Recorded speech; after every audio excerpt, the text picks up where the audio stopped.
அத்தியாயம் 11. பள்ளிகளின் தந்தை. சுவிசேஷம் மட்டுமல்ல, கல்வியும் மக்களை மாற்றும்.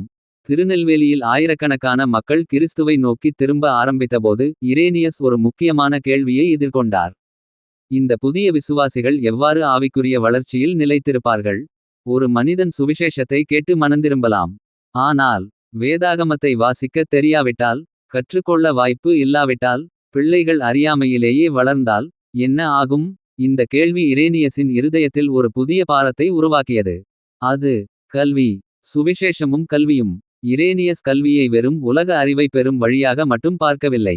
அவர் கல்வியை மனிதனை உயர்த்தும் கருவியாகவும், சமூகத்தை மாற்றும் சக்தியாகவும், வேதாகமத்தை புரிந்து கொள்ளும் கதவாகவும் பார்த்தார். அவர் அடிக்கடி உணர்ந்தார், ஒரு மனிதன் வாசிக்க கற்றுக்கொண்டால் அவன் தன் கைகளால் தேவனுடைய வார்த்தையை வாசிக்க முடியும். அவர் கண்ட துயரமான நிலை திருநெல்வேலியின் பல கிராமங்களில் அவர் பார்த்தது. எழுத்தறிவின்மை, வறுமை, கல்வி வாய்ப்பின்மை. பல குழந்தைகள் பள்ளிக்குச் சென்றதில்லை, எழுத்துக்களை அறியவில்லை, எதிர்கால நம்பிக்கை இல்லாமல் வளர்ந்தனர். இதை பார்த்து அவர் மிகவும் வேதனைப்பட்டார். ஒவ்வொரு சபைக்கும் ஒரு பள்ளி. இரேனியஸ் தனது மனதில் ஒரு பெரிய கனவை வைத்திருந்தார். அது ஒவ்வொரு சபைக்கும் அருகில் ஒரு பள்ளி இருக்க வேண்டும். ஏனெனில் அவர் அறிந்திருந்தார், சபை ஆன்மாவை வளர்க்கும், பள்ளி அறிவை வளர்க்கும். இரண்டும் சேரும்போது ஒரு தலைமுறை மாறும். முதல் பள்ளிகள். அவர் பல கிராமங்களில் சிறிய பள்ளிகளை தொடங்கினார். அவை இன்று நாம் காணும் பெரிய கட்டிடங்கள் அல்ல. பல நேரங்களில் ஓலை குடிசைகள், மண் சுவர்கள், எளிய அறைகள் மட்டுமே இருந்தன. ஆனால் அவற்றில் ஒரு பெரிய கனவு இருந்தது. குழந்தைகளின் சிரிப்பு. காலை நேரங்களில் பள்ளிகளுக்குள் குழந்தைகள் வந்தனர். சிலர் காலணியின்றி வந்தனர். சிலர் ஏழை குடும்பங்களில் இருந்து வந்தனர். சிலர் முதல் முறையாக எழுத்துக்களை பார்க்க வந்தனர். அவர்களுடைய கைகளில் புத்தகங்கள் மிக குறைவு. ஆனால் அவர்களுடைய எதிர்காலம் திறக்கப்பட்டு கொண்டிருந்தது. அகர முதல எழுத்தெல்லாம் ஆசிரியர்கள் குழந்தைகளுக்கு கற்றுக் கொடுத்தனர். தமிழ் எழுத்துக்கள், வாசிப்பு, எழுத்து, கணிதம், அதோடு வேதாகம கதைகளும் கற்பிக்கப்பட்டன. இவ்வாறு கல்வியும் விசுவாசமும் ஒன்றாக வளர்க்கப்பட்டன. ஆசிரியர்களை உருவாக்கிய மனிதன். பள்ளிகளை தொடங்குவது மட்டும் போதாது என்பதை இரேனியஸ் அறிந்திருந்தார். ஆசிரியர்களும் தேவை. அதனால் அவர் உள்ளூர் இளைஞர்களை பயிற்றுவித்தார். ஆசிரியர்களை உருவாக்கினார். அவர்களை கிராமங்களுக்கு அனுப்பினார். இதுவே கல்வி இயக்கத்தை வேகமாக வளரச் செய்தது. பெண்கள் கல்விக்கான புரட்சி. அந்த காலத்தில் பெண்கள் கல்வி பெறுவது மிகவும் அரிது. பலர் எண்ணினர், பெண்களுக்கு கல்வி தேவையில்லை. ஆனால் இரேனியஸ் இதை ஏற்கவில்லை. அவர் நம்பினார், ஒரு பெண்ணை கல்வி கற்பித்தால் ஒரு குடும்பத்தை கல்வி கற்பித்ததற்கு சமம். எதிர்ப்புகளின் நடுவே பெண்கள் கல்விக்காக அவர் முயன்றபோது எதிர்ப்புகள் வந்தன. சிலர் கேட்டனர், ஏன் பெண்களுக்கு படிப்பு, இது தேவையா. ஆனால் இரேனியஸ் பின்வாங்கவில்லை. அவர் எதிர்காலத்தை பார்த்தார். ஒரு தாயின் தாக்கம். அவர் அறிந்திருந்தார், ஒரு தாய் வேதாகமத்தை வாசிக்க தெரிந்தால், ஜெபிக்க தெரிந்தால், பிள்ளைகளை தேவனுடைய வழியில் நடத்த தெரிந்தால், ஒரு முழு தலைமுறை மாறும். அதனால் பெண்கள் கல்வி அவரது பணியில் முக்கிய இடம் பெற்றது. கிராமங்களின் மாற்றம். சில ஆண்டுகள் கழித்து மாற்றம் தென்பட ஆரம்பித்தது. முன்பு எழுத தெரியாதவர்கள் இப்போது வேதாகமம் வாசித்தனர். முன்பு கல்வியறிவில்லாத குடும்பங்கள் இப்போது தங்கள் பிள்ளைகளை பள்ளிக்கு அனுப்பினர். இது ஒரு அமைதியான புரட்சி. கல்வி மூலம் உருவான தலைவர்கள். பின்னர் பல உபதேசியர்கள், ஆசிரியர்கள், சபை தலைவர்கள் இரேனியஸ் தொடங்கிய பள்ளிகளிலிருந்தே உருவாகினர். அவர் விதைத்த கல்வி விதைகள் ஆன்மீக தலைவர்களாக வளர்ந்தன. பள்ளிகளில் நடந்த ஜெபங்கள். ஒவ்வொரு பள்ளியும் வெறும் கல்வி மையம் அல்ல, அவை ஜெப மையங்களாகவும் இருந்தன. குழந்தைகள் வேதாகம வசனங்களை மனப்பாடம் செய்தனர், ஜெபம் கற்றனர், தேவனை அறிந்தனர். பல குழந்தைகள் பின்னர் ஊழியக்காரர்களாக வளர்ந்தனர். கல்வி நீண்டகால முதலீடு. இரேனியஸ் அறிந்திருந்தார், ஒரு பிரசங்கம் ஒரு நாளில் முடிந்து விடலாம். ஆனால் ஒரு பள்ளி தலைமுறைகளை தாக்கும். அதனால் அவர் கல்வியில் முதலீடு செய்தார். அவர் விதைத்த விதைகள் அவரது மரணத்திற்கு பிறகும் பலன் கொடுத்தன. திருநெல்வேலியின் எதிர்காலம் உருவாகிறது. பின்னர் திருநெல்வேலி கல்வியில் முன்னேறிய பகுதிகளில் ஒன்றாக மாறியது. இதற்கான அடித்தளத்தை அமைத்தவர்களில் இரேனியஸ் முக்கியமானவர். அவர் வெறும் சபைகளை மட்டும் கட்டவில்லை, அவர் மனிதர்களையும் கட்டினார். ஒரு மிஷனரியின் தொலைநோக்கு. பலர் தற்போதைய தேவைகளை மட்டுமே பார்க்கிறார்கள். ஆனால் இரேனியஸ் எதிர்காலத்தை பார்த்தார். அவர் நினைத்தார், இன்று நான் ஒரு பள்ளியை ஆரம்பிக்கிறேன். நாளை அந்த பள்ளியில் இருந்து ஒரு ஆசிரியர் வருவார். நாளை மறுநாள் அந்த ஆசிரியர் ஒரு தலைமுறையை மாற்றுவார். இவ்வாறு அவர் பல ஆண்டுகளுக்கு முன்பே எதிர்காலத்தை விதைத்தார். அத்தியாயம் 11 இலிருந்து கற்றுக்கொள்ளும் பாடங்கள். 1. கல்வியும் சுவிசேஷமும் ஒன்றுக்கொன்று எதிரானவை அல்ல, ஒன்றுக்கொன்று துணையானவை. 2. ஒரு குழந்தையின் வாழ்க்கையில் முதலீடு செய்வது எதிர்காலத்தில் முதலீடு செய்வதாகும். 3. பெண்கள் கல்வி ஒரு சமூகத்தை மாற்றும் சக்தி கொண்டது. 4. ஒரு பள்ளி பல தலைமுறைகளை தாக்க முடியும். 5. உண்மையான ஊழியம் மனிதர்களை முழுமையாக வளர்க்க முயற்சிக்கும்.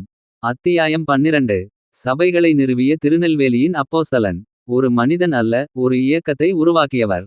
திருநெல்வேலியின் பாதைகளில் நடந்து கொண்டிருந்த இரேனியஸ் ஒரு விஷயத்தை நன்றாக புரிந்து கொண்டிருந்தார். அவருடைய நோக்கம் வெறும் பிரசங்கம் செய்வது அல்ல, மக்களை மனந்திரும்பச் செய்வது அல்ல, பெரிய கூட்டங்களை நடத்துவது அல்ல. அவர் விரும்பியது நிலையான திருச்சபைகளை உருவாக்குவது. ஏனெனில் அவர் அறிந்திருந்தார், ஒரு பிரசங்கம் ஒரு நாளின் தாக்கத்தை ஏற்படுத்தலாம், ஆனால் ஒரு சபை தலைமுறைகளை தாக்கும். சுவிசேஷத்திலிருந்து சபை வரை ஒரு கிராமத்தில் அவர் சுவிசேஷத்தை அறிவிப்பார். சிலர் கேட்பார்கள், சிலர் ஆர்வம் காட்டுவார்கள், சிலர் கிறிஸ்துவை ஏற்றுக்கொள்வார்கள். அங்கேயே அவர் நிற்கவில்லை.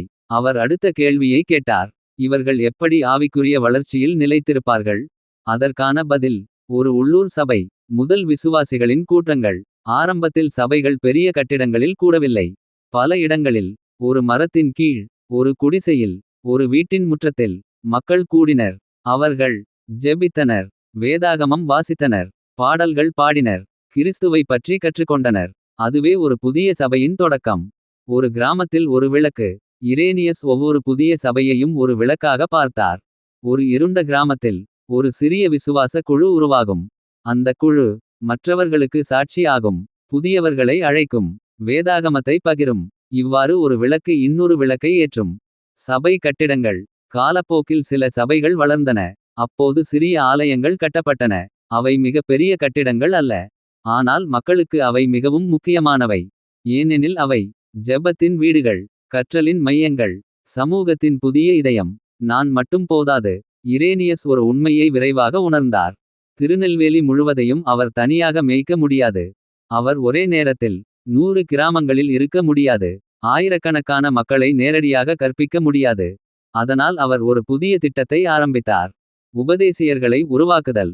இரேனியஸின் மிகப்பெரிய சாதனைகளில் ஒன்று உள்ளூர் தலைவர்களை உருவாக்கியது. அவர் இளைஞர்களை தேர்ந்தெடுத்தார், அவர்களுக்கு வேதாகமம் கற்றுக் கொடுத்தார், அவர்களை பயிற்றுவித்தார், கிராமங்களுக்கு அனுப்பினார். இந்த உபதேசியர்களே அவரது ஊழியத்தின் கைகளாகவும் கால்களாகவும் மாறினர்.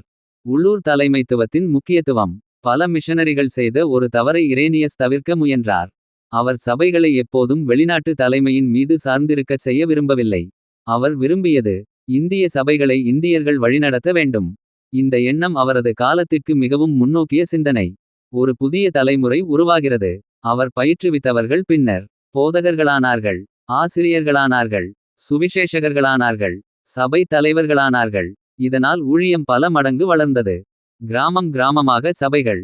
சில ஆண்டுகளுக்குள் ஒரு கிராமம், 10 கிராமங்கள், 50 கிராமங்கள், நூற்றுக்கணக்கான கிராமங்கள் சுவிசேஷத்தின் தாக்கத்தை அனுபவிக்க ஆரம்பித்தன. ஒவ்வொரு புதிய சபையும் ஒரு புதிய தொடக்கம். எதிர்ப்பின் நடுவே சபைகள்.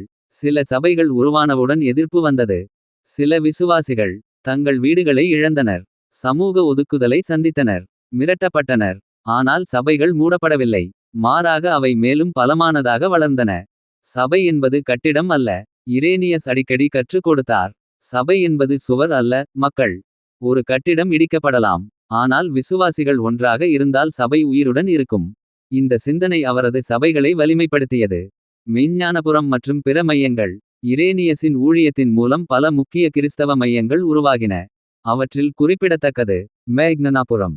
இது பின்னர் கிறிஸ்தவ கல்வி மையமாகவும் சபை வளர்ச்சி மையமாகவும் சுவிசேஷ பணியின் மையமாகவும் மாறியது. இவ்வாறான பல கிராமங்கள் திருநெல்வேலியில் தோன்றின. ஒரு அப்போஸ்தலனின் பார்வை. புதிய ஏற்பாட்டில் அப்போஸ்தலனாகிய பவுல் செய்தது என்ன? அவர் புதிய பகுதிகளுக்கு சென்றார், சுவிசேஷம் அறிவித்தார், சபைகளை நிறுவினார், தலைவர்களை உருவாக்கினார். இரேனியஸும் அதே மாதிரியான பணியை திருநெல்வேலியில் செய்தார். அதனால் பின்னர் மக்கள் அவரை திருநெல்வேலியின் அப்போஸ்தலன் என்று அழைக்க ஆரம்பித்தனர். அவர் கண்ட கனவு. இரேனியஸின் கனவு ஒரு பெரிய கட்டிடம் அல்ல, ஒரு பெரிய அமைப்பும் அல்ல. அவரது கனவு ஒவ்வொரு கிராமத்திலும் ஒரு சாட்சியாக ஒரு சபை இருக்க வேண்டும்.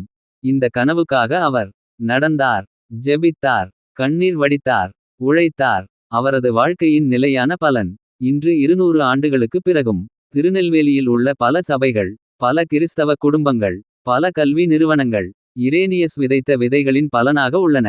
ஒரு மனிதன் மரித்துவிடலாம், ஆனால் தேவனுக்காக நிறுவப்பட்ட சபைகள் தலைமுறைகளை தாக்கும். அத்தியாயம் 12 இலிருந்து கற்றுக்கொள்ளும் பாடங்கள். 1. சுவிசேஷத்தின் இயல்பான பலன் ஆரோக்கியமான சபைகள். 2. உண்மையான தலைவர்கள் மற்ற தலைவர்களை உருவாக்குவார்கள். 3. உள்ளூர் தலைமைத்துவம் சபை வளர்ச்சிக்கு அவசியம். 4. சபை என்பது கட்டிடம் அல்ல, தேவனுடைய மக்கள். 5. ஒரு மனிதனின் விசுவாசமான உழைப்பு தலைமுறைகளை கவரும் இயக்கமாக மாறலாம். அத்தியாயம் 13 மெய்ஞானபுரமும் புதிய கிறிஸ்தவ கிராமங்களும். கண்ணீரில் பிறந்த கிராமங்கள். திருநெல்வேலியில் சுவிசேஷம் பரவியபோது ஒரு புதிய பிரச்சினை உருவானது. அது எதிர்பாராத பிரச்சினை. மக்கள் கிறிஸ்துவை ஏற்றுக்கொண்டார்கள். ஆனால் அதன் காரணமாக அவர்கள் பல துன்பங்களை சந்திக்க தொடங்கினார்கள். பல புதிய விசுவாசிகள் இரேனியஸிடம் வந்து கேட்டார்கள், நாங்கள் இப்போது என்ன செய்வோம்? ஏனெனில் அவர்கள் கிறிஸ்துவை ஏற்றுக்கொண்டதற்காக தங்கள் வாழ்க்கையே தலைகீழாக மாறிவிட்டது. மனந்திரும்புதலின் விலை. இன்று நாம் ஒரு சபைக்குச் சென்று ஆராதனை செய்யலாம், வேதாகமம் வாசிக்கலாம், ஜெபிக்கலாம். ஆனால் 19ஆம் நூற்றாண்டின் திருநெல்வேலியில் அது எப்போதும் எளிதாக இருக்கவில்லை. ஒரு மனிதன் கிறிஸ்துவை ஏற்றுக்கொண்டால் குடும்பத்தினர் அவரை நிராகரிக்கலாம், கிராமத்தினர் அவரை ஒதுக்கலாம், வேலை வாய்ப்புகள் மறுக்கப்படலாம், சமூக உரிமைகள் பறிக்கப்படலாம். சிலர் தங்கள் வீடுகளையே இழந்தனர். கண்ணீரோடு வந்த குடும்பங்கள். ஒரு நாள் அல்ல, பல நாட்கள். பல குடும்பங்கள் இரேனியஸிடம் வந்து தங்கள் கதைகளை சொன்னார்கள். எங்களை கிராமத்திலிருந்து வெளியேற்றிவிட்டார்கள், எங்களுக்கு தண்ணீர் தர மறுக்கிறார்கள், எங்கள் குழந்தைகளை மிரட்டுகிறார்கள், நாங்கள் எங்கே வாழ்வது? இவற்றை கேட்டபோது இரேனியஸின் இருதயம் உடைந்தது. ஒரு புதிய சிந்தனை. அப்போது ஒரு புதிய யோசனை உருவானது. இந்த புதிய விசுவாசிகள் பாதுகாப்பாக வாழக்கூடிய இடங்களை உருவாக்க முடியாதா?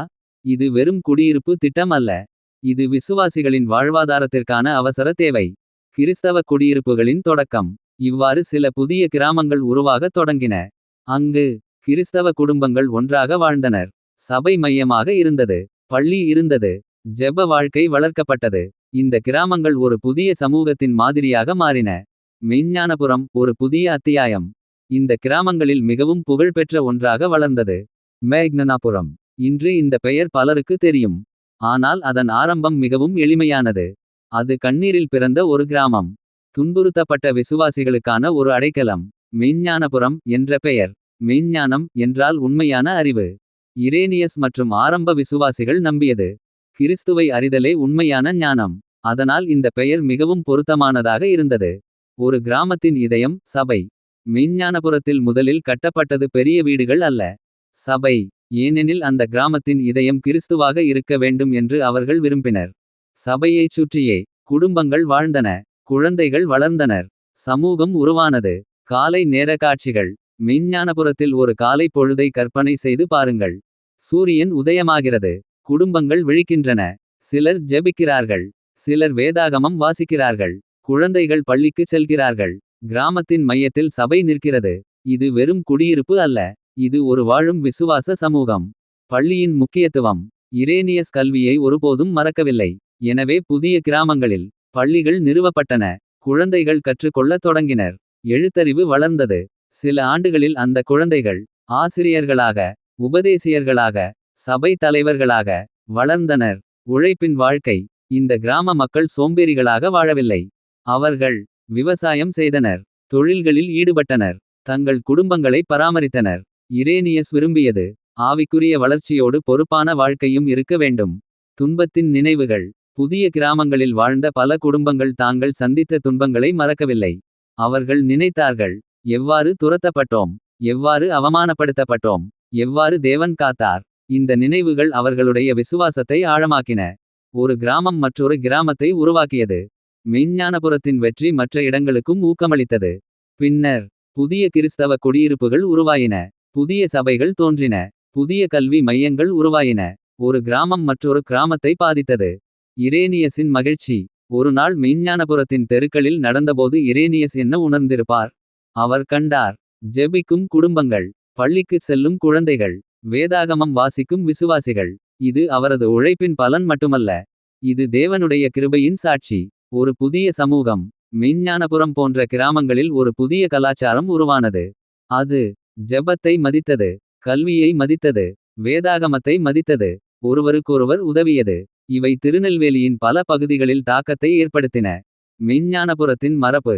இன்று பலர் மெய்ஞ்ஞானபுரத்தை ஒரு வரலாற்று சிறப்புமிக்க கிறிஸ்தவ மையமாக பார்க்கிறார்கள். ஆனால் அதன் உண்மையான கதை கண்ணீரின் கதை, துன்பத்தின் கதை, விசுவாசத்தின் கதை, தேவனுடைய கிருபையின் கதை. இரேனியஸின் பார்வை. அவர் வெறும் தனிநபர்களை இரட்சிக்க விரும்பவில்லை. அவர் சமுதாயங்களை மாற்ற விரும்பினார். அவர் விரும்பியது கிறிஸ்துவை மையமாக கொண்ட கிராமங்கள். மெய்ஞ்ஞானபுரம் அதற்கான ஒரு உயிருள்ள எடுத்துக்காட்டு. அத்தியாயம் 13 இலிருந்து கற்றுக்கொள்ளும் பாடங்கள். 1. கிறிஸ்துவை பின்பற்றுவதற்கு சில நேரங்களில் விலை கொடுக்க வேண்டி வரும். 2. தேவன் துன்புறுத்தப்பட்டவர்களுக்கு அடைக்கலத்தை ஏற்படுத்துகிறார். 3. சபை என்பது ஆராதனை இடம் மட்டுமல்ல, ஒரு சமூகம். 4. கல்வி, ஜெபம், வேதாகமம் ஆகியவை ஒரு தலைமுறையை மாற்றும். 5. கண்ணீரில் விதைக்கப்பட்ட விதைகள் மகிழ்ச்சியில் அறுக்கப்படும். அத்தியாயம் 14. சபை தலைவர்களுடனான மோதல். எழுப்புதலின் நடுவே எழுந்த புயல். திருநெல்வேலியில் தேவன் அற்புதமாக செயல்பட்டு கொண்டிருந்தார். சபைகள் வளர்ந்தன. பள்ளிகள் பெருகின. புதிய விசுவாசிகள் தினந்தோறும் சேர்க்கப்பட்டனர். மெய்ஞ்ஞானபுரம் போன்ற கிராமங்கள் உருவாயின. உபதேசியர்கள் பலர் பயிற்சி பெற்று ஊழியத்தில் ஈடுபட்டனர். வெளிப்படையாக பார்த்தால் எல்லாமே ஆசீர்வாதமாக தோன்றியது. ஆனால் வரலாற்றில் பலமுறை நடந்தது போல, மிகப்பெரிய வெளிப்புற எதிர்ப்புகள் அல்ல, உள்ளகப் பிரச்சினைகள்தான் அதிக வேதனையை உண்டாக்கின. இரேனியஸின் வாழ்க்கையிலும் அதுதான் நடந்தது. வெளிப்புற எதிர்ப்புகளை விட கடினமானது. ஒரு விக்கிரக ஆராதகரின் எதிர்ப்பை எதிர்கொள்வது எளிதாக இருக்கலாம். ஒரு பகைவரின் தாக்குதலை சந்திப்பதும் எளிதாக இருக்கலாம். ஏனெனில் அவர்கள் எதிரிகள் என்று தெரியும். ஆனால் நண்பர்களிடமிருந்து வரும் கருத்து வேறுபாடு மிகவும் வேதனையானது. இரேனியஸ் இதை அனுபவிக்கப் போகிறார். சிஎம்எஸ் உடனான உறவு. இரேனியஸ் இந்தியாவிற்கு வந்தது சர்ச் மிஷனரி சொசைட்டி சிஎம்எஸ் என்ற மிஷனரி அமைப்பின் மூலம். அந்த அமைப்பே அவரை அனுப்பியது. அவருக்கு ஆதரவளித்தது. அவரது ஆரம்ப ஊழியத்தை ஊக்குவித்தது. பல ஆண்டுகள் அவர் சிஎம்எஸின் மிகவும் மதிக்கப்படும் மிஷனரிகளில் ஒருவராக இருந்தார். வளர்ந்த ஊழியம், புதிய கேள்விகள். திருநெல்வேலி ஊழியம் வளர்ந்தபோது புதிய கேள்விகள் எழ ஆரம்பித்தன. உதாரணமாக, சபைகளை யார் வழிநடத்த வேண்டும்? இந்திய தலைவர்களுக்கு எவ்வளவு அதிகாரம் கொடுக்க வேண்டும்? சபைகள் எவ்வாறு நிர்வகிக்கப்பட வேண்டும்? உள்ளூர் கலாச்சாரத்தோடு எவ்வாறு செயல்பட வேண்டும்? இந்த கேள்விகளுக்கு எல்லோருக்கும் ஒரே பதில் இல்லை. இரேனியஸின் பார்வை. இரேனியஸ் ஒரு முக்கியமான நம்பிக்கையை கொண்டிருந்தார். அவர் கூறினார், இந்திய சபைகள் வளர வேண்டுமானால் இந்திய தலைவர்கள் வளர வேண்டும். அவர் விரும்பியது உள்ளூர் போதகர்கள், உள்ளூர் ஆசிரியர்கள், உள்ளூர் தலைவர்கள் உருவாக வேண்டும் என்பதுதான். அவர் சபைகள் எப்போதும் வெளிநாட்டு மிஷனரிகளை மட்டுமே சார்ந்திருக்க கூடாது என்று எண்ணினார். அவரது அனுபவம். இரேனியஸ் பல ஆண்டுகள் கிராமங்களில் வாழ்ந்திருந்தார். அவர் மக்களை நெருக்கமாக அறிந்திருந்தார். அவர் கண்டார் இந்திய உபதேசியர்களின் அர்ப்பணிப்பு, அவர்களின் திறமை, அவர்களின் விசுவாசம். அதனால் அவர் அவர்களுக்கு அதிக பொறுப்புகளை வழங்க வேண்டும் என்று எண்ணினார். வேறுபட்ட கருத்துக்கள். ஆனால் சிஎம்எஸ் தலைமையின் சிலர் வேறுபட்ட கருத்துக்களை கொண்டிருந்தனர். அவர்கள் சில நிர்வாக நடைமுறைகளை வலியுறுத்தினர். சில பாரம்பரிய திருச்சபை முறைகளை பாதுகாக்க விரும்பினர். இதனால் மெதுவாக கருத்து வேறுபாடுகள் உருவாகத் தொடங்கின. ஆரம்பத்தில் அவை சிறியதாக தோன்றின. ஆனால் பின்னர் அவை ஆழமான பிரச்சினைகளாக மாறின. இரேனியஸின் மனவேதனை. இது அவருக்கு மிகவும் வேதனையான காலம். ஏனெனில் இவர்கள் அவரது எதிரிகள் அல்ல. இவர்கள் அவருடன் பல ஆண்டுகள் ஊழியம் செய்தவர்கள். அவர்களுடன் அவர் ஜெபித்திருந்தார். அவர்களுடன் அவர் உழைத்திருந்தார். இப்போது அவர்களுக்கிடையே கருத்து வேறுபாடு உருவாகியுள்ளது. ஜெபத்தில் போராடிய நாட்கள். இந்த நேரங்களில் இரேனியஸ் அதிகமாக ஜெபித்தார். அவர் விரும்பியது சமாதானம், ஒற்றுமை, தேவனுடைய சித்தம். அவர் சண்டையை விரும்பவில்லை. அவர் பிரிவை விரும்பவில்லை. அவர் கிறிஸ்துவின் சபை ஒன்றாயிருக்க வேண்டும் என்று விரும்பினார். மனசாட்சி என்ற கேள்வி. பிரச்சினை தீவிரமானபோது ஒரு முக்கியமான கேள்வி எழுந்தது. நான் என் மனசாட்சிக்கு எதிராக நடக்க வேண்டுமா? இரேனியஸுக்கு இது சாதாரண நிர்வாக விவகாரம் அல்ல. இது ஒரு ஆவிக்குரிய விஷயம். அவர் உணர்ந்தார், நான் தேவனுக்கு முன்பாக நேர்மையாக இருக்க வேண்டும். அவர் கொண்டிருந்த பணிவு. இரேனியஸ் தன்னை ஒருபோதும் தவறில்லாத மனிதன் என்று கருதவில்லை. அவர் பிறரின் கருத்துக்களை கேட்டார், விவாதித்தார், ஆலோசனை பெற்றார். ஆனால் இறுதியில் அவர் நம்பியதை விட்டு விலக தயாராக இல்லை. உள்ளத்தில் நடந்த போராட்டம். அவருடைய வாழ்க்கையின் இந்த காலம் வெளியில் தெரியாத ஒரு போராட்டம். பகலில் அவர் பிரசங்கித்தார், சபைகளை பார்வையிட்டார், பள்ளிகளை கவனித்தார். ஆனால் இரவில் அவரது இருதயத்தில் ஒரு சுமை இருந்தது. இது எங்கே முடியும்? நண்பர்கள் இரு பக்கங்களாக பிரிகிறார்கள். கருத்து வேறுபாடு அதிகரித்தபோது மக்கள் இரு பக்கங்களாக பிரியத் தொடங்கினர். சிலர் சிஎம்எஸ் தலைமையை ஆதரித்தனர். சிலர் இரேனியஸை ஆதரித்தனர். இது அவரை மிகவும் வேதனைப்படுத்தியது. ஏனெனில் அவர் ஒருபோதும் தனக்காக ஆதரவாளர்களை தேடவில்லை. அவர் கிறிஸ்துவின் மகிமையையே தேடினார். ஒரு வேதனையான உண்மை. திருநெல்வேலியில் அவர் எதிர்கொண்ட வெயில், பசி, தாகம், நோய் இவையெல்லாவற்றையும் விட இந்த பிரச்சினை அவரை அதிகமாக காயப்படுத்தியது. ஏனெனில் இது ஊழியத்தின் இதயத்தை தொட்டது. தேவன் அமைதியாக வேலை செய்தார். இந்த சோதனையின் நடுவிலும் தேவன் தனது வேலையை நிறுத்தவில்லை. சபைகள் தொடர்ந்து வளர்ந்தன. மக்கள் தொடர்ந்து இரட்சிக்கப்பட்டனர். புதிய விசுவாசிகள் தொடர்ந்து சேர்க்கப்பட்டனர். இது இரேனியசுக்கு ஒரு ஆறுதலாக இருந்தது. இது என் வேலை அல்ல, தேவனுடைய வேலை. புயலுக்கு முன் அமைதி. 1830 களின் நடுப்பகுதிக்குள் நிலைமை மிகவும் பதற்றமாக மாறியது. அனைவரும் உணரத் தொடங்கினர். ஏதோ பெரிய ஒன்று நடக்கப் போகிறது. இரேனியசும் அதை உணர்ந்தார். அவரது வாழ்க்கையின் மிகப்பெரிய சோதனை இன்னும் வரப்போகிறது. சிலுவையின் பாதை. இரேனியஸ் அடிக்கடி கற்றுக் கொடுத்திருந்தார். கிறிஸ்துவை பின்பற்றுவது சிலுவையின் பாதை. இப்போது அவர் தானே அந்த பாதையில் நடக்கப் போகிறார். சுவிசேஷத்திற்காக மட்டும் அல்ல, தன் மனசாட்சிக்காகவும். அத்தியாயம் 14 இலிருந்து கற்றுக்கொள்ளும் பாடங்கள். 1. பெரிய ஊழியங்களிலும் கருத்து வேறுபாடுகள் வரலாம். 2. வெளிப்புற எதிர்ப்புகளை விட உள்ளக மோதல்கள் அதிக வேதனையை உண்டாக்கலாம். 3. உண்மையான தலைவர்கள் அதிகாரத்தைப் பற்றி கவலைப்படாமல் சத்தியத்தைப் பற்றி கவலைப்படுவார்கள். 4. மனசாட்சிக்கு உண்மையாக இருப்பது சில நேரங்களில் விலையுயர்ந்ததாக இருக்கும். 5. மனிதர்களுக்கிடையில் புயல்கள் வந்தாலும் தேவனுடைய வேலை தொடர்கிறது. அத்தியாயம் 15 இரேனியஸ் பிரிவு, ரெனியஸ் ஸ்கிசம். உடைந்த இருதயத்துடன் நின்ற தேவனுடைய ஊழியக்காரன். திருநெல்வேலியின் வரலாற்றில் 1835ஆம் ஆண்டு மிகவும் முக்கியமான ஆண்டாகும். அது ஒரு எழுப்புதலின் ஆண்டு மட்டுமல்ல, அது ஒரு வேதனையின் ஆண்டும் ஆகும். பல ஆண்டுகளாக வளர்ந்து கொண்டிருந்த கருத்து வேறுபாடுகள் இப்போது உச்சக்கட்டத்தை எட்டியிருந்தன. இரேனியஸின் வாழ்க்கையில் வந்த நோய்கள், வெயில்கள், பயண கஷ்டங்கள் எல்லாவற்றையும் விட இந்த நிகழ்வு அவரை ஆழமாக காயப்படுத்தியது. ஏனெனில் இது அவரது உடலை அல்ல, அவரது இருதயத்தை தாக்கியது. புயல் வெடித்தது.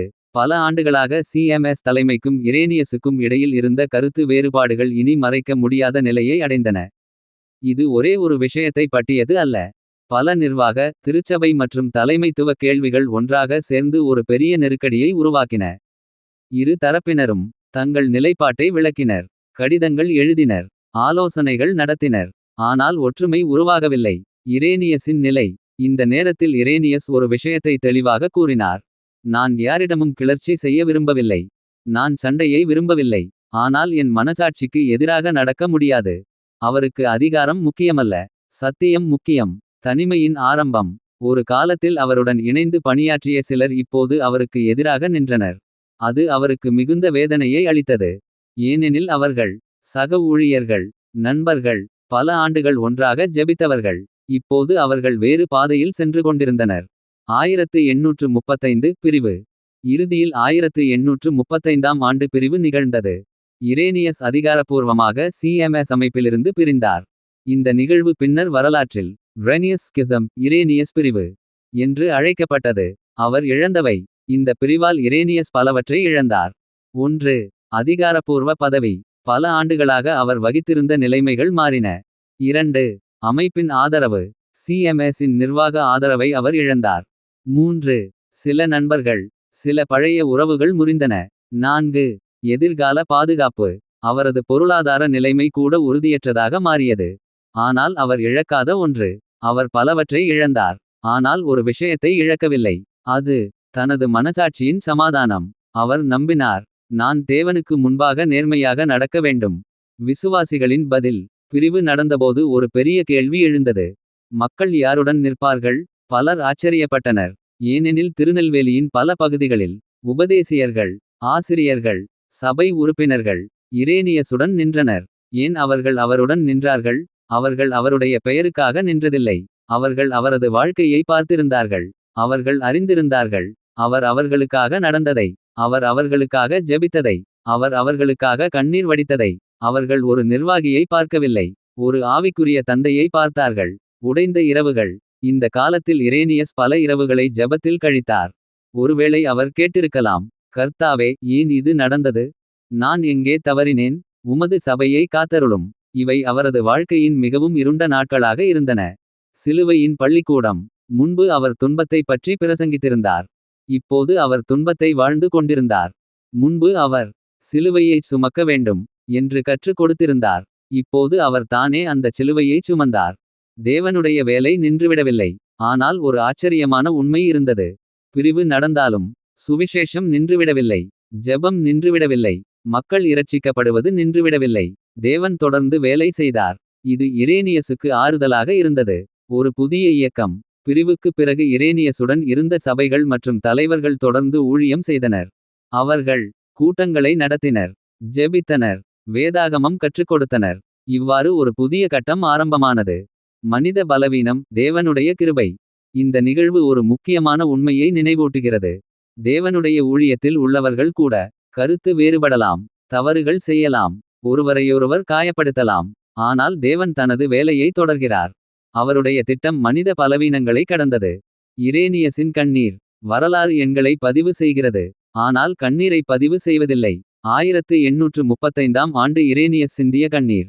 ஒரு நண்பரின் கண்ணீர், ஒரு மேய்ப்பனின் கண்ணீர், ஒரு ஊழியக்காரனின் கண்ணீர். அந்த கண்ணீரை தேவன் கண்டார். ஒரு உடைந்த இருதயம், ஒரு விசுவாசமான மனிதன். இந்த நிகழ்வுக்குப் பிறகு இரேனியஸ் பழையபடி இருக்கவில்லை. அவர் காயமடைந்தார், அவர் சோர்வடைந்தார். ஆனால் அவர் விசுவாசமாக இருந்தார். அவர் கூறியது, எல்லாம் புரியவில்லை. ஆனால் நான் கிறிஸ்துவை பின்பற்றுவேன்.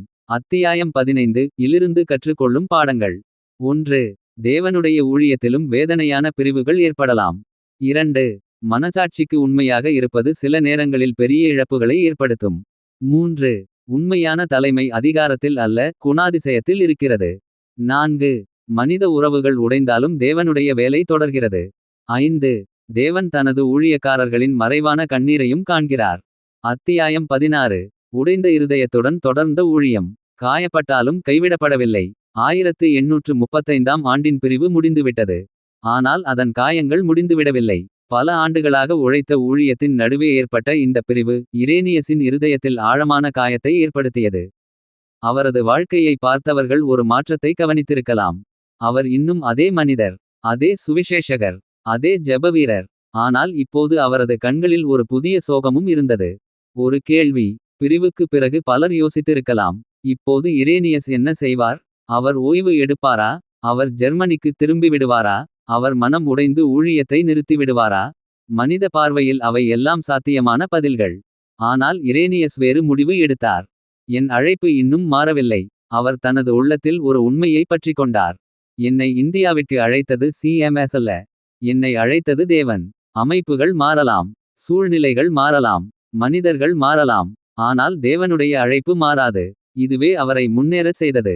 மீண்டும் பாதைகளில். பிரிவுக்கு பிறகு அவர் ஒரு அறைக்குள் அடைந்து கொள்ளவில்லை. அவர் மீண்டும் கிராமங்களுக்கு சென்றார், மக்களை சந்தித்தார், சுவிசேஷத்தை அறிவித்தார். திருநெல்வேலியின் பாதைகள் மீண்டும் அவரது காலடிச் சுவடுகளை கண்டன. உடைந்த மனிதன், ஆனால் தோற்ற மனிதன் அல்ல. இரேனியஸ் காயமடைந்திருந்தார், ஆனால் அவர் தோற்கடிக்கப்படவில்லை. இது இரண்டிற்கும் உள்ள வித்தியாசம். சிலர் காயமடைந்தவுடன் கைவிடுகிறார்கள், சிலர் காயங்களோடு தொடர்ந்து நடக்கிறார்கள். இரேனியஸ் இரண்டாவது வகையை சேர்ந்தவர். அவரது பிரசங்கங்களில் புதிய ஆழம். இந்த காலத்தில் அவரது பிரசங்கங்கள் இன்னும் ஆழமானதாக மாறின. ஏனெனில் இப்போது அவர் சிலுவையை பற்றி வெறும் போதிக்கவில்லை. அவர் சிலுவையை அனுபவித்துக் கொண்டிருந்தார். அவர் பேசும்போது துன்பத்தை பற்றி, பொறுமையை பற்றி, கிறிஸ்துவின் கிருபையை பற்றி. அவரது வார்த்தைகளுக்கு புதிய எடை இருந்தது. அவரை ஆதரித்த விசுவாசிகள். இந்த கடினமான நாட்களில் தேவன் அவரை தனியாக விடவில்லை. பல உபதேசியர்கள், ஆசிரியர்கள், சபை தலைவர்கள், விசுவாசிகள் அவருடன் நின்றனர். அவர்கள் கூறினர், நாங்கள் உங்களுக்காக ஜெபிக்கிறோம். இந்த ஆதரவு அவருக்கு மிகப்பெரிய ஆறுதலாக இருந்தது. இரவு நேர ஜெபங்கள். பிரிவுக்கு பிறகு அவரது ஜெப வாழ்க்கை இன்னும் ஆழமானதாக மாறியிருக்கலாம். அவர் ஜெபித்தார், கர்த்தாவே, என் இருதயத்தை கசப்பிலிருந்து காத்தருளும். என்னை காயப்படுத்தியவர்களை ஆசீர்வதியும். உமது சபையை பாதுகாத்தருளும். இது எளிதான ஜெபம் அல்ல. ஆனால் கிறிஸ்துவின் வழி இதுதான்.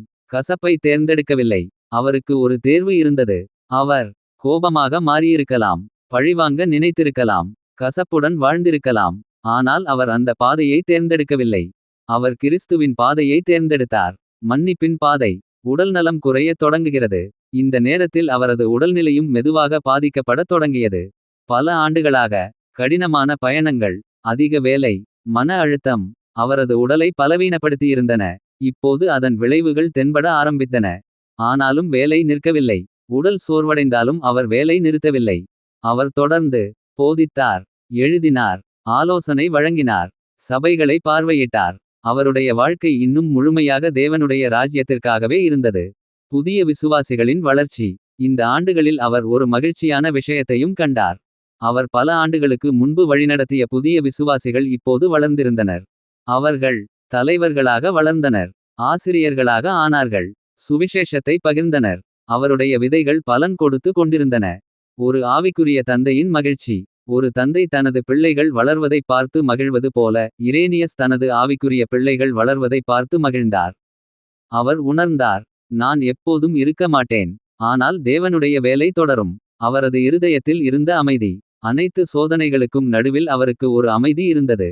அது சூழ்நிலைகளிலிருந்து வரவில்லை, அது தேவனிடமிருந்து வந்தது.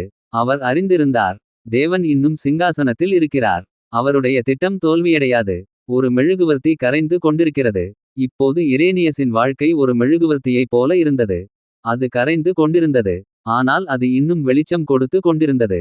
அவரது உடல் பலவீனமடைந்தது, ஆனால் அவரது சாட்சி இன்னும் பிரகாசித்தது. கடைசி ஆண்டுகளின் ஆரம்பம். 1835 முதல் 1838 வரை இருந்த இந்த காலம் அவரது வாழ்க்கையின் கடைசி அத்தியாயத்திற்கான முன்னுரை. அவர் இன்னும் ஊழியம் செய்தார், ஆனால் அவர் அறியாமல். அவருடைய பூமிக்குரிய ஓட்டம் முடிவை நோக்கி நகர்ந்து கொண்டிருந்தது. அத்தியாயம் 16 இலிருந்து கற்றுக்கொள்ளும் பாடங்கள். 1. தேவனுடைய அழைப்பு சூழ்நிலைகளால் மாறாது. 2. காயமடைந்தாலும் ஊழியத்தை தொடர முடியும். 3. கசப்பை விட மன்னிப்பை தேர்ந்தெடுப்பது கிறிஸ்துவின் வழி. 4.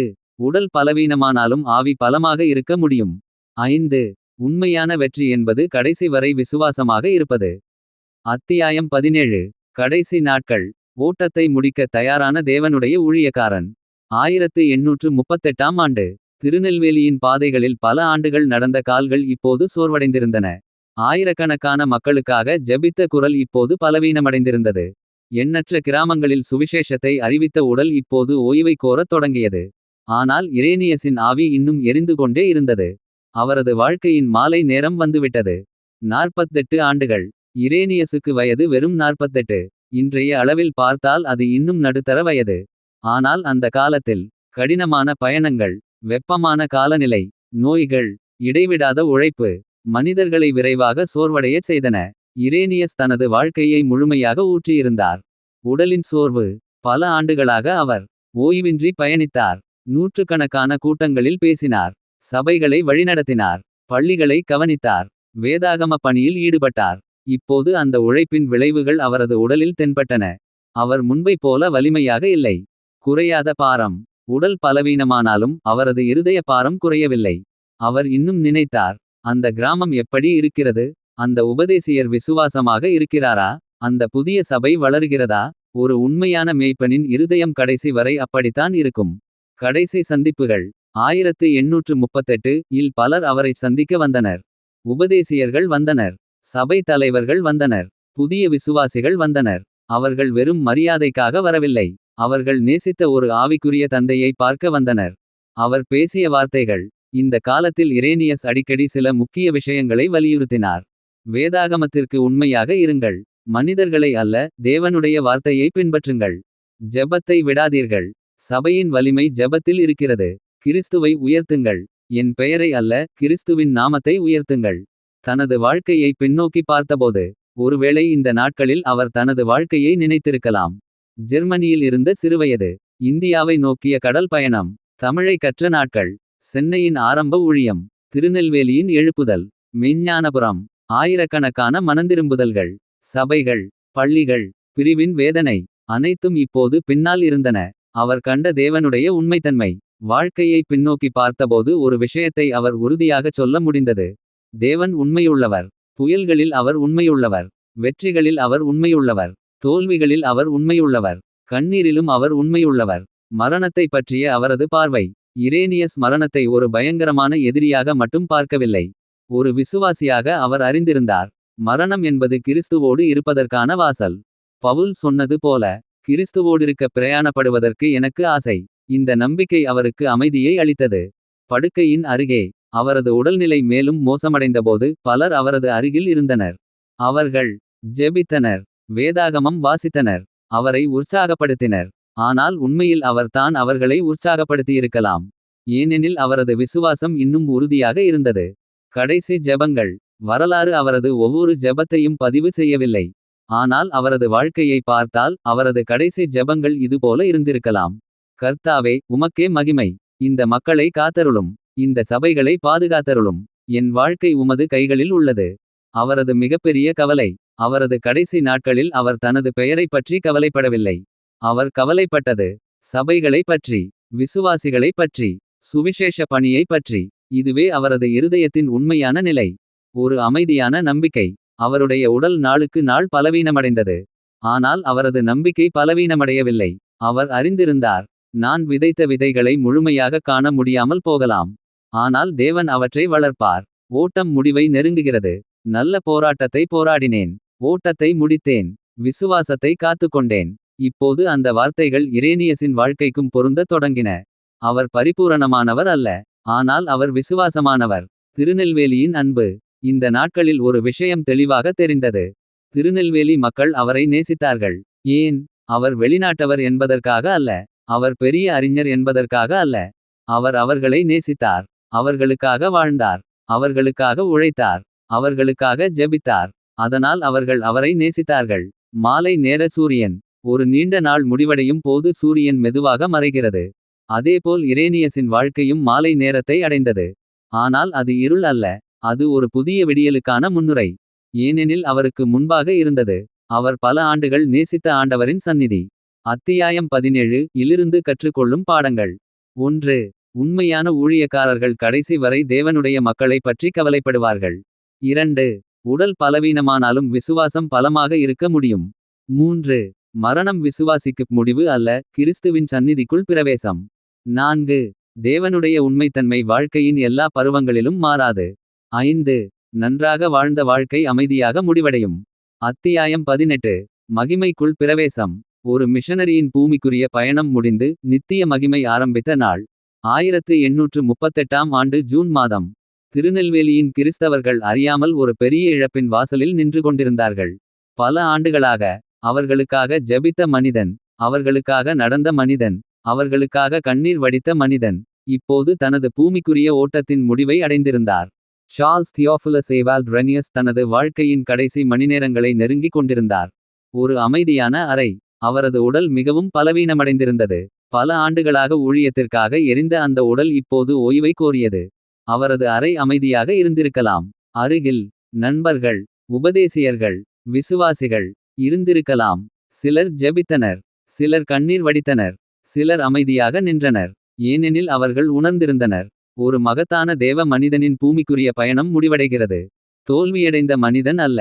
அவரது வாழ்க்கையின் கடைசி நேரத்தில் அவர் ஒரு தோல்வியடைந்த மனிதன் அல்ல. அவர் செல்வந்தர் அல்ல. அரசியல் அதிகாரி அல்ல. உலக புகழ் பெற்றவர் அல்ல. ஆனால் அவர் விசுவாசமானவர். அவர் தேவன் கொடுத்த ஓட்டத்தை ஓடியிருந்தார். அவர் தன் தலைமுறைக்குள் தேவனுடைய சித்தத்தை செய்திருந்தார். அவரது கண்களுக்கு முன் அந்த நேரங்களில் ஒருவேளை அவரது நினைவில் வந்திருக்கலாம். ஜெர்மனியின் சிறுவயது. தாயின் கண்ணீர். இந்தியாவை நோக்கிய கப்பல் பயணம். தமிழின் முதல் பாடங்கள். சென்னையின் தெருக்கள். திருநெல்வேலியின் கிராமங்கள். மெஞ்ஞானபுரம். பள்ளிகள். சபைகள். மனந்திரும்பிய ஆயிரக்கணக்கான மக்கள். அனைத்தும் ஒரு நீண்ட கனவைப் போல அவரது நினைவில் வந்திருக்கலாம். ஒரு உண்மையான வெற்றி. உலகம் வெற்றியை அளப்பது பணத்தால், அதிகாரத்தால், புகழால். ஆனால் தேவன் வெற்றியை அளப்பது விசுவாசத்தால். அந்த அளவுகோலின்படி இரேனியஸ் ஒரு வெற்றியாளர். ஏனெனில் அவர் கடைசி வரை விசுவாசமாக இருந்தார். ஜூன் 5 1838. 1838 ஜூன் 5. அந்த நாள் வந்தது. அவரது சுவாசம் மெதுவாக குறைந்தது. அவரது பூமிக்குரிய போராட்டம் முடிவடைந்தது. அவரது கண்கள் இந்த உலகத்தின் காட்சிகளை விட்டு மூடப்பட்டன. ஆனால் விசுவாசத்தின் கண்கள் திறக்கப்பட்டன. பூமியிலிருந்து பரலோகத்திற்கு. அந்த தருணத்தில் என்ன நடந்தது? வேதாகமம் கூறுகிறது, சரீரத்தை விட்டு நீங்கி கர்த்தரிடத்தில் குடியிருக்க விரும்புகிறோம். 2 கொரிந்தியர் 5-8. பல ஆண்டுகளாக அவர் பிரசங்கித்த ஆண்டவரை இப்போது நேருக்கு நேர் காணப் போகிறார். பல ஆண்டுகளாக அவர் நேசித்த கிறிஸ்துவின் சந்நிதிக்குள் அவர் பிரவேசிக்கிறார். பல ஆண்டுகளாக அவர் எதிர்பார்த்த மகிமை இப்போது நிஜமாகிறது. திருநெல்வேலியின் துக்கம். அவரது மரணச் செய்தி பரவியபோது திருநெல்வேலி முழுவதும் துக்கத்தில் மூழ்கியது. செய்தி கிராமம் கிராமமாக பரவியது. இரேனியஸ் ஐயர் மறைந்துவிட்டார். மக்கள் நம்ப முடியவில்லை. பலர் அழுதனர். பலர் அமைதியாக இருந்தனர். பலர், இப்போது நாங்கள் என்ன செய்வோம்? என்று எண்ணினர். ஒரு தந்தையை இழந்த பிள்ளைகள். பல விசுவாசிகளுக்கு இரேனியஸ் ஒரு மிஷனரி மட்டுமல்ல. அவர் ஒரு தந்தை, ஒரு ஆசிரியர், ஒரு நண்பர், ஒரு மேய்ப்பன். அவர்கள் ஒரு தலைவரை மட்டும் இழக்கவில்லை. அவர்கள் தங்களை நேசித்த ஒருவரை இழந்தனர். உபதேசியர்களின் கண்ணீர். அவருடன் பல ஆண்டுகள் உழைத்த உபதேசியர்கள் மிகவும் துயரப்பட்டனர். அவர்கள் நினைத்தார்கள், அவர் எங்களை பயிற்றுவித்தார். அவர் எங்களுக்காக ஜெபித்தார். அவர் எங்களை ஊக்குவித்தார். இப்போது அவர் இல்லை. ஆனால் அவர் கற்றுக் கொடுத்த பாடங்கள் இருந்தன. சபைகளின் துக்கம். திருநெல்வேலியின் பல சபைகளில் மக்கள் கூடினர். அவர்கள் ஜெபித்தனர். அவர்கள் கண்ணீர் வடித்தனர். அவர்கள் தேவனுக்கு நன்றி கூறினார்கள். ஏனெனில் தேவன் இந்த மனிதனை அவர்களிடம் அனுப்பியிருந்தார். தேவன் எடுத்துக்கொண்டார். யோபு கூறிய வார்த்தைகள் இங்கே பொருந்துகின்றன. கர்த்தர் கொடுத்தார், கர்த்தர் எடுத்துக்கொண்டார், கர்த்தருடைய நாமம் ஸ்தோத்தரிக்கப்படுவதாக. தேவன் இரேனியஸை கொடுத்தார். 48 ஆண்டுகள் அவரை பயன்படுத்தினார். இப்போது அவரை தம்மிடத்தில் எடுத்துக்கொண்டார். அவரது வேலை முடிந்ததா? மனித பார்வையில் ஆம். அவரது வாழ்க்கை முடிந்தது. அவரது குரல் அமைதியானது. அவரது பயணங்கள் முடிந்தன. ஆனால் ஆவிக்குரிய பார்வையில் இல்லை. அவரது வேலை தொடர்ந்து கொண்டிருந்தது. ஏனெனில் சபைகள் இருந்தன. உபதேசியர்கள் இருந்தனர். பள்ளிகள் இருந்தன. விசுவாசிகள் இருந்தனர். அவர் விதைத்த விதைகள் தொடர்ந்து வளர்ந்து கொண்டிருந்தன. ஒரு விதை மண்ணில் விழுகிறது. இயேசு சொன்னார், கோதுமை மணி நிலத்தில் விழுந்து சாகாவிட்டால் அது தனித்திருக்கும், செத்ததானால் மிகுந்த பலனை தரும். யோவான் நண்பகல் 12:24. இரேனியஸின் வாழ்க்கை அப்படிப்பட்டது. அவர் தன் வாழ்க்கையை இந்த மண்ணில் விதைத்தார். இப்போது அந்த விதை தொடர்ந்து பலன் கொடுக்கப் போகிறது. பரலோகத்தின் வரவேற்பு. வேதாகமம் கூறுகிறது, நல்லதும் உண்மையுமான ஊழியக்காரனே, உன் எஜமானுடைய சந்தோஷத்திற்குள் பிரவேசி. அந்த வார்த்தைகளை இரேனியஸ் கேட்டிருக்கலாம் என்று எண்ணுவது எவ்வளவு இனிமையானது. ஏனெனில் அவர் உண்மையாகவே நல்ல ஊழியக்காரர், விசுவாசமான ஊழியக்காரர் ஆக இருந்தார். ஒரு யுகம் முடிந்தது. 1838 ஜூன் 5 அன்று ஒரு மனிதன் மட்டும் மரிக்கவில்லை.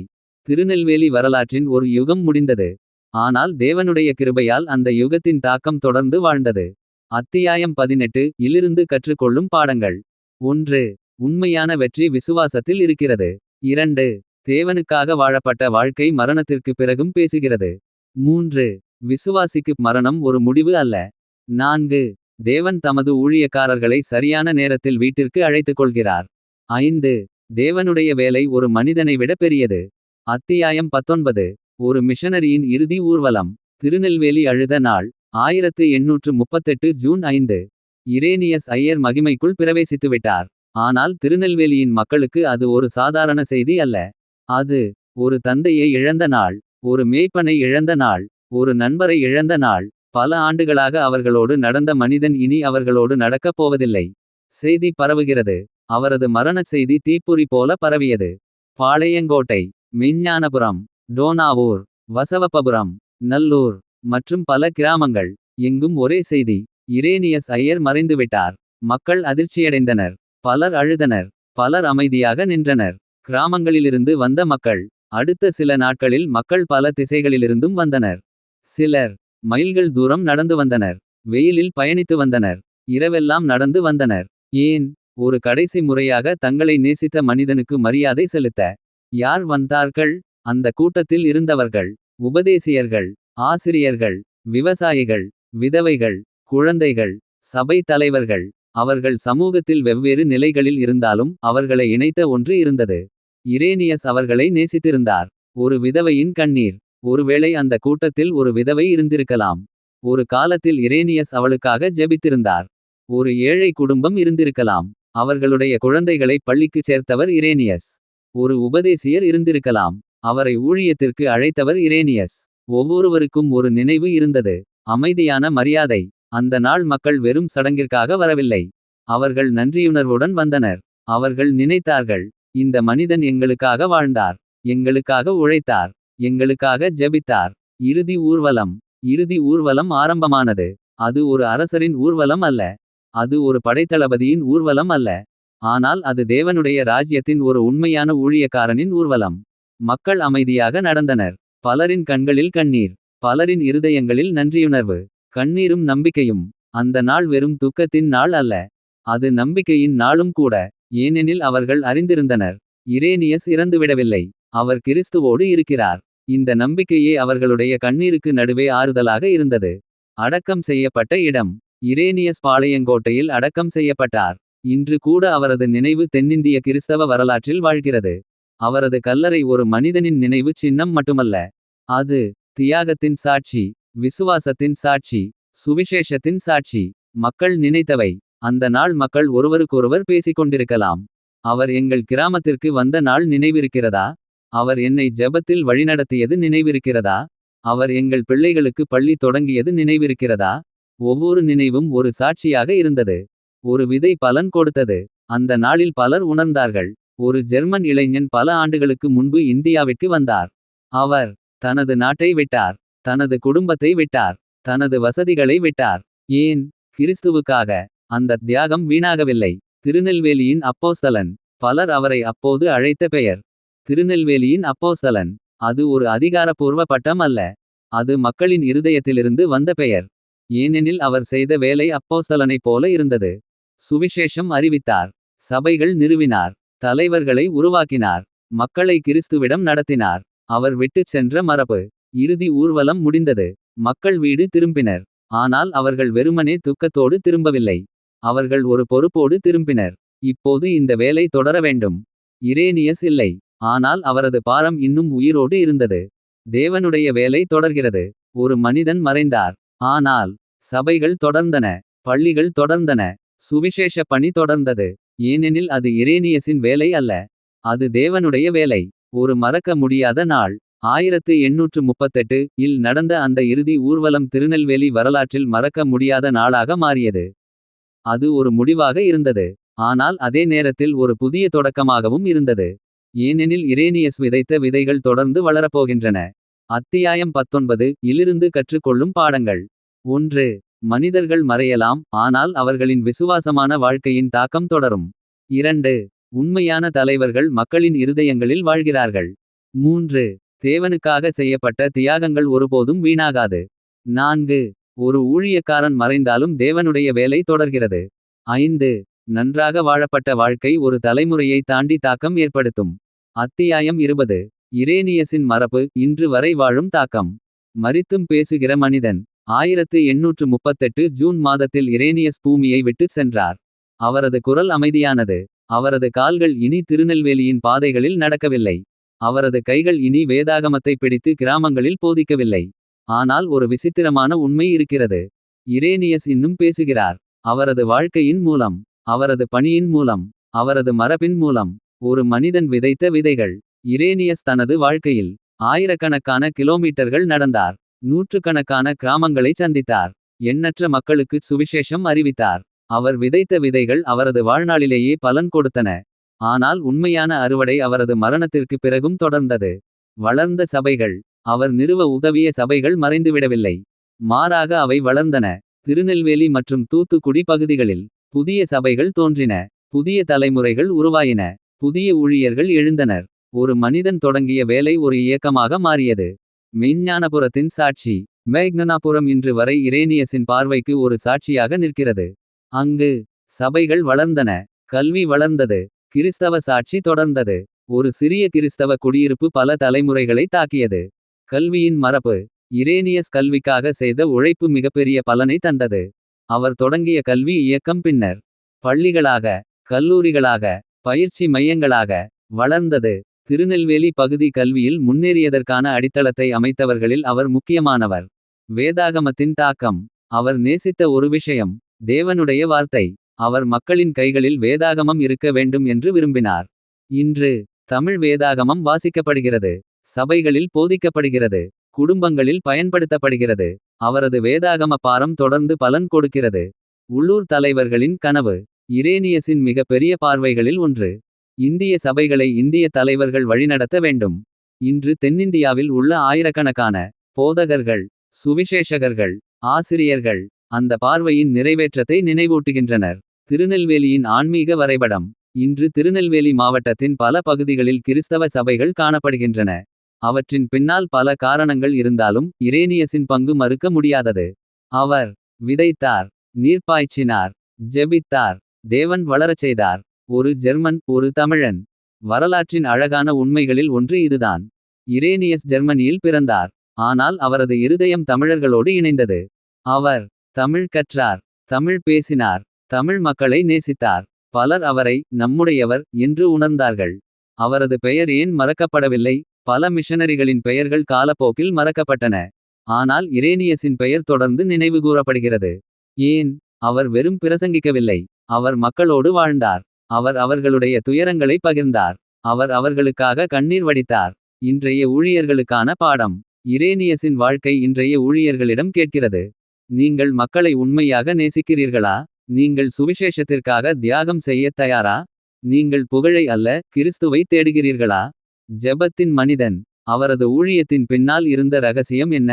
அது திறமை அல்ல, கல்வி அல்ல, அமைப்பு அல்ல. அது ஜெபம். அவர் முழங்காலில் வென்றார். அதன் பிறகு வயல்களில் அறுவடை கண்டார். சிலுவையின் மனிதன். இரேனியஸ் வெற்றியை மட்டுமே அறிந்த மனிதன் அல்ல. அவர் எதிர்ப்பை அறிந்தார். தவறாக புரிந்துகொள்ளப்படுதலை அறிந்தார். பிரிவின் வேதனையை அறிந்தார். ஆனால் அவர் சிலுவையை விட்டு விலகவில்லை. இதுவே அவரது வாழ்க்கையை சிறப்பாக்கியது. அவரது உண்மையான நினைவுச் சின்னம். இரேனியஸின் நினைவுச் சின்னம் ஒரு கல்லறை அல்ல, ஒரு சிலை அல்ல, ஒரு கட்டிடம் அல்ல. அவரது உண்மையான நினைவுச் சின்னம் மாற்றப்பட்ட வாழ்க்கைகள், கிறிஸ்தவ குடும்பங்கள், சபைகள், பள்ளிகள், தேவனுடைய ராஜ்யத்தில் சேர்க்கப்பட்ட ஆன்மாக்கள். எபிரேயர் 11:4. இரேனியஸின் வாழ்க்கையை விவரிக்க ஒரு வசனம் இருந்தால் அது இதுவாக இருக்கலாம். அவன் மரித்தும் பேசுகிறான். அவர் இன்னும் பேசுகிறார். அவரது விசுவாசம் பேசுகிறது. அவரது தியாகம் பேசுகிறது. அவரது அன்பு பேசுகிறது. இறுதி மதிப்பீடு. வரலாறு இரேனியஸைப் பற்றி பல விஷயங்களைச் சொல்லலாம். சிலர் அவரது சாதனைகளை பேசுவார்கள். சிலர் அவரது கருத்து வேறுபாடுகளை பேசுவார்கள். சிலர் அவரது கல்வி பணியை பேசுவார்கள். ஆனால் அவரது வாழ்க்கையின் மையத்தில் இருந்தது ஒரே ஒரு விஷயம். இயேசு கிறிஸ்துவுக்கான அன்பு. அந்த அன்பே அவரை ஜெர்மனியிலிருந்து இந்தியாவிற்கு கொண்டு வந்தது. அந்த அன்பே அவரை திருநெல்வேலியின் பாதைகளில் நடக்கச் செய்தது. அந்த அன்பே அவரை கடைசி வரை விசுவாசமாக வைத்திருந்தது. இரேனியஸின் வாழ்க்கையிலிருந்து நாம் கற்றுக்கொள்ள வேண்டிய 10 முக்கிய பாடங்கள். 1. தேவனுடைய அழைப்புக்கு கீழ்ப்படிதல் வாழ்க்கையை மாற்றும். 2. மக்களை அடைய அவர்களின் மொழியையும் கலாச்சாரத்தையும் நேசிக்க வேண்டும். 3. ஜெபமில்லாத ஊழியம் நீடிக்காது. 4. சுவிசேஷமும் கல்வியும் ஒன்றாகச் செல்ல வேண்டும். 5. உண்மையான தலைவர்கள் மற்ற தலைவர்களை உருவாக்குவார்கள். 6. எதிர்ப்புகள் தேவனுடைய வேலையை நிறுத்த முடியாது. 7. மனசாட்சிக்கு உண்மையாக இருப்பது முக்கியம். 8. சிலுவையின் பாதை பெரும்பாலும் கண்ணீரின் பாதை. 9. தேவனுக்காக விதைக்கப்பட்ட வாழ்க்கை மரணத்திற்குப் பிறகும் பலன் கொடுக்கும். 10. எல்லா மகிமையும் கிறிஸ்துவுக்கே உரியது. நிறைவுரை. சார்ல்ஸ் தியோஃபிலஸ் ஏவால்ட் ரெனியஸ் ஒரு ஜெர்மன் மிஷனரி மட்டுமல்ல. அவர் திருநெல்வேலியின் அப்போஸ்தலன், பள்ளிகளின் தந்தை, சபைகளை நிறுவியவர், ஜெபத்தின் மனிதன், தமிழ் மக்களை நேசித்த தேவனுடைய ஊழியக்காரன். அவர் 1838 இல் மரித்தார். ஆனால் அவரது தாக்கம் இன்னும் உயிரோடு இருக்கிறது. விசுவாசமாக வாழப்பட்ட ஒரு வாழ்க்கை தலைமுறைகள் கடந்தும் தேவனுடைய மகிமையை பேசிக்கொண்டே இருக்கும். ஒளிரும் நட்சத்திரம்.